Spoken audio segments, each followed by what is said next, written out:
Hello friend, আমি Argha. Welcome to my channel. তো বন্ধুরা, চলে এলাম আমি আরও একটি ইন্টারেস্টিং টপিক নিয়ে। বন্ধুরা, করোনা পরিস্থিতিকে সামলে ওঠার পর আমাদের স্কুল এবং ইউনিভার্সিটি সমস্তই কিন্তু আবার নতুন করে খোলা হয়েছে। বর্তমানে ভারত তথা পশ্চিমবঙ্গের শিক্ষা ব্যবস্থায় মৌখিকের পরিবর্তে প্রজেক্ট ওয়ার্ককে আনা হয়েছে, তা আমরা সবাই জানি। তো এখন আমরা কম বেশি সবাই প্রজেক্ট ওয়ার্ক বানিয়ে থাকি এবং তার সাথে বানাতে হয় প্রজেক্ট ওয়ার্কের ফ্রন্ট পেজটাও।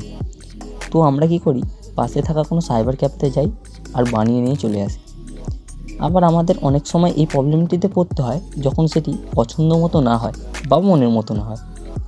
তাই ভাবলে অবাক হবেন বা যখন শুনবেন আপনার হাতে থাকা মোবাইলটির মধ্যে থেকে আপনার নিজের পছন্দ মতো ফ্রন্ট পেজটি আপনি বানাতে পারবেন। হ্যাঁ, এটাই সত্যি। এই কাজটি সম্পন্ন করতে আমাদের একটি অ্যাপসের প্রয়োজন হবে, যার নাম হলো পিক্সেল ল্যাব। এই অ্যাপসটি আপনারা গুগল প্লে স্টোরে পেয়ে যাবেন, অথবা আপনারা যদি ডেসক্রিপশন বক্স চেক করেন সেখান থেকে আপনারা ডাউনলোড করে নিতে পারবেন। তো বন্ধুরা, আর কথা না বাড়িয়ে শুরু করছি আজকের ভিডিওটি।